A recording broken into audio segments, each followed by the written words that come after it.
All right, so today we're going to be talking about forms. The form that we will talk about today is called Working with a Real Estate Broker. I will be discussing several different forms over the next couple of weeks. There will be many sessions to discuss the different types of forms that you will be introduced to, as well as the forms that you will sign during a real estate transaction. The first form that we're going to talk about is called Working with a Real Estate Broker. If you see me looking off, that's because I have Dr. House here in the office with me, and we're having this conversation about the different forms that you have to sign. If you noticed the other day, I posted on my social media page that if you're working with an agent and you have not been introduced to the Working with a Real Estate Broker document and you have not signed it, you're already doing something incorrect. That's the first document that you should be introduced to. They should go over it. They should make sure that you understand it, answer any questions, and it should be signed. A lot of times people think that realtors are just tour guides. No, this is a profession. We have to take courses, continuing education courses. We have to be licensed. And there is a governing body that holds us accountable to do the things that we're doing. In the event that we don't do it, we can have disciplinary actions taken against us as well as possibly losing our license. So anytime I come to you and I say, hey, I need these documents signed, after I've reviewed them with you, that's because I need these documents signed. I'm not being ugly. It's just business. Think of me as your realtor slash, yeah, just your realtor, because I'm not an attorney. But if you were to hire an attorney, you will most definitely have to sign some paperwork when you get ready to retain that attorney. Okay. So it's the same thing. I do want you all to understand why this is so important. This came straight from Mississippi Department. I mean, not Mississippi Department. I about to say Mississippi Department of Education, Mississippi Real Estate Commission, and it does say that this should be presented to you during the first meeting before any of the following take place. This should be presented again, introduced, discussed, ensuring that you understand it. That means before I open a door to a house to do any type of showing on any property, before we have a conversation dealing with confidential information like what's motivating you or your financial qualifications, y'all, we got to have this meeting and we have to discuss this. Before any execution of any type of agreement, we got to have this signed. Um, and then this is even like for a seller, you have to have this signed even with sellers. Same thing before our preliminary conversation or a small talk before an open house. If you are a seller, this has to be signed. So it's not that we're trying to make you do something. It's just the law and it's just the requirement that we have to get done. And it also is used to help and protect you during this transaction. You want to be clear as far as the roles and responsibilities of your agent and your role as a client or a customer because you're not always a client. You can be a customer. Okay. So now I want to show you all this document and go over it with you all. Again, I will not hold you all long. I'm getting my little paperwork in order because I got them out of order. Well, let me ask, how Mhm. long does the agreement last? Is it through the entire process? And am I going to be considered your exclusive client? Well, the working with a real estate broker, actually, it does continue throughout the process. Mhm. The only time that it would change is if our relationship changed. Say, for instance, you're no longer my customer, you're a client. If Okay. you're no longer the buyer, you're the seller. I like to keep my documents updated, so just get them updated once a year if we're continuing past that year. Can you work with someone else? We will talk about that on another form, and it is Mhm. actually called the exclusive buyers agency. If you're coming to me Mhm. as a buyer, you may just want to use me if we're looking at this one property or if it's in the area, but we'll talk about that during the exclusive buyers agency reference. And that's a great question. Remember, you can always get out of a agreement, but again, we will talk about that later. So I'm actually going to pull up, let me see if I can pull your file up. That's Zoom. That's Google Chrome. Let's see. Okay. So hopefully I have this shared, and what you see in front of you now is the system that I use to share documents. It's called Dot Loop. I'm actually in a Dot Loop right now. This is the form, which is called Working with a Real Estate Broker. Again, this is a document from the Mississippi Real Estate Commission. As you see, the logo is on there.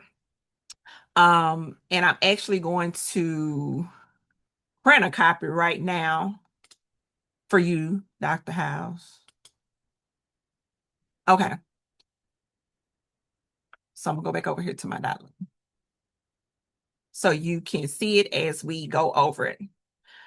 So as you see on the document, it says this is not a legal binding contract. Y'all, this is not a contract. That's why we also have a listing agreement, and we also have a buyer's agency agreement. This is not a contract. This is providing you with information about what I do for you or what I can do for you. As it says, before begin working with any real estate agent, you should know whom the agent represents in the transaction. Do I represent you? Do I represent the seller? Or am I not representing anybody? I'm just here. Okay. Mississippi real estate licensees are required. Do y'all see that? It says required to disclose which party they represent in a transaction and to allow a party the right to choose or refuse among the various agency relationships. Several types of relationships are possible, and you should understand these at the time a broker or salesperson provides specific assistance to you in a real estate transaction. Anytime I begin to provide services to you, we should have already had this conversation, and you should know if I represent you or whom I represent in the transaction. The purpose of this agency disclosure form is to document and acknowledge that the consumer has been informed. I'm just informing you of the various agency relationships which are available in a real estate transaction. For the purpose of this disclosure, the term seller or buyer will also include those other acts specified in the section listed here. List, sell, purchase, exchange, rent, lease, manage, or auction any real estate or the improvements thereof, including options. Okay, so this is the first thing that we're going to go over. You need to understand that this is all I'm doing is letting you know who I represent during this transaction. You need to understand what your role is in this transaction. So the first one is a seller's agent. A property seller can execute a listing agreement with a real estate firm, authorizing the firm and its agents to represent the seller in securing a buyer. A licensee who is engaged by and acts as the agent of the seller only is a seller's agent. A seller's agent has the following duties and obligations, because now look, once I enter into this relationship with you, I represent you. I owe you certain things. Because if I'm not in a relationship with you, I owe you certain things. Okay. So you need to know what I owe you. Um, so to the seller, this is what I owe my seller: the fiduciary duties of loyalty, confidentiality, obedience, as long as I ain't breaking the law, disclosure, full accounting, and the duty to use skill, care, and diligence. To the buyer and the seller, I owe a duty of honesty and fair dealings. It is not my place, if I'm representing you, to go out here and tell your business to somebody else. I need to make sure that I am professional and I'm using my skill, care, and diligence. I'm going to work for you. If you want me to do something, as long as I'm not breaking the law, that's what I do. I work for you. But through it all, everybody that I'm working with in this transaction, I'm going to be honest and I'm going to be fair. Now, as a buyer's agent, a buyer may contract. And let me go back up here. You asked me about the different relationships. We're going to talk about listing agreements. So in order for me to be a seller's agent, you enter into a listing agreement with me. For a buyer may contract with an agent or firm to represent him or her. A licensee who is engaged in a buyer's agency agreement as the agent or the buyer only is known as the buyer's agent in purchasing a property. I'm the buyer's agent. You're looking to purchase, I am the buyer's agent. A buyer's agent has the following duties and obligation to you. I have fiduciary duties of loyalty, confidentiality, obedience, as long as I ain't breaking the law. Disclosure, if there's anything I need to disclose, I'm going to disclose it to you. Full accounting and the duty to use skill, care, and diligence. And again, to both parties, I owe honesty and fair dealing. If you have entered into a buyer's agency agreement with me, I'm only representing you as the buyer. If you're doing a listing agreement, I'm only representing you as the seller's agent. Sometimes there may be a time that I'm representing you as a dual agent, or my firm is representing you as a dual agent. For example, I have my house that's listed. If you come to me and I represent the seller of my property that I have listed, and you say, hey, I want to purchase that house, there is a possibility that I will represent you as a disclosed dual agent. And I have to disclose that to all parties. So a real estate licensee or a firm, not just the licensee, it could be a firm. If I have other agents working in here and they are representing you, not our firm, because as our firm, Godfrey Property Group is representing the seller. Now an agent in my office, which now makes it my firm, is representing the buyer. So, a real estate licensee or firm may represent more than one party in the same transaction. A disclosed dual agent is a licensee who, with the informed written consent, we got to have a written consent of the seller and the buyer, is engaged as an agent for both the seller and buyer. As a disclosed dual agent, the licensee should not represent the interests of one party to the exclusion or detriment of the interests of the other party. A disclosed dual agent has all the fiduciary duties to the seller and the buyer, and to the seller and the buyer that a seller's agent or a buyer's agent has, except the duties of full disclosure and undivided loyalty. So here we go. These are the things that a dual agent cannot disclose. To the buyer, that the seller will accept less than the asking or listing price unless otherwise instructed in writing by the seller. I cannot tell the seller that the buyer will pay a price greater than the price submitted in writing in a written offer to the seller unless otherwise instructed by the buyer. The motivation of any party for selling, buying, or leasing the property, unless otherwise instructed in writing by the respective party, or that a seller or buyer will agree to financing terms other than those offered unless otherwise instructed in writing by the respective party. So I can't disclose all this extra information, your business, why you're doing it, how much you would take. If I'm representing you as the buyer and the seller, and I'm representing the seller, and I know the seller will take 5,000 more, I can't come and tell you that. This breaking fiduciary duties, okay? But again, it has to be disclosed. Everything has to be in writing. This is a business transaction. Now, it's sometimes that people come to me and they say, I don't want to work with an agent, but they want to see my house. And they say, no, I don't even want to be represented. Or if it's a for sale by owner and I have a buyer, they may not want to be represented. Well, now in this case, you are what is called an unrepresented customer.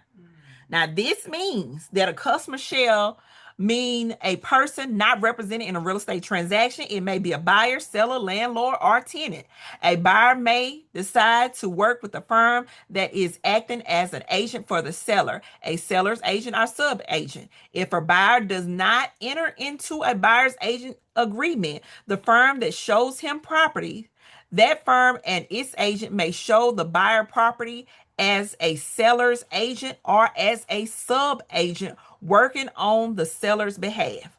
If you come to me and you say, I don't want to work with an agent, I'm going to buy this house myself, or I just don't want to deal with agents, I'm working for my seller. If I open that door, I'm open that door on behalf of my seller. So that's something that you need to know as well. Such a firm represents the seller, not the buyer, and must disclose that fact to the buyer. Regarding the price and terms of an offer, the seller's agent will ask you, the customer, to decide how much you want to offer for the property and upon what conditions. They can explain your options to you, but the final decision is yours, as they cannot give you legal or financial advice. The seller's agent, no, I missed the line. They will attempt to show you property in the price range and category you desire so that you will have information on which to base your decision. The seller's agent will present to the seller any written offer that you ask them to present. You should not disclose any information that you do not want the seller to know. For example, the price you are willing to pay, other terms you are willing to accept, and your motivation for buying, because the seller's agent would be required to tell such information to the seller. See, you're not protected. I don't owe you any fiduciary duties. You're not protected. I'm going to go tell my seller. As a customer dealing with seller's agent, you might desire to obtain the representation of an attorney, another real estate licensee, or both. Okay. So those are the roles that can be played by a realtor. This is their agent representation that they can do during a transaction. A seller's agent, a buyer's agent, a disclosed dual agent, or you cannot be represented at all. However, I do need to give you this documentation and I do need you to sign it. But before you sign anything, make sure you ask all the questions that you need to ask. And then you select which one that you would like me to act as. You're going to be a client, and the licensee, me, is my agent. Um, I am a seller or landlord. You're going to be a client, and the licensee is my agent, and they will represent you as a potential buyer or tenant. Or the client, all licensees of the broker may become disclosed dual agents. Or you're a customer. The licensee is not my agent. Use customer signature in the space below. By signing below, you acknowledge that you received this informational document and explanation prior to exchange of confidential information, which might affect the bargaining position in a real estate transaction. That's all it is. I'm going to provide you with a copy of this for your record for you to retain. And in the event that you want to cancel or change the relationship, that's something that we can do. Remember, this is not an agreement. This is just an informative document that is required to be provided. Okay. Any questions? No, I think you explained everything very well. Very well. Well, I hope that this was helpful. And if you have any questions about the working with a real estate broker document, let me know. And if you're going to be working with me, just be on the lookout for us to have that conversation, for me to go over this again. And remember, schedule a consultation. Stop being fast wanting to go look at a house, because it's stuff that we need to go over. Because I need to make sure that my clients are protected. And if you're a customer, you know your rights, rules, and responsibilities.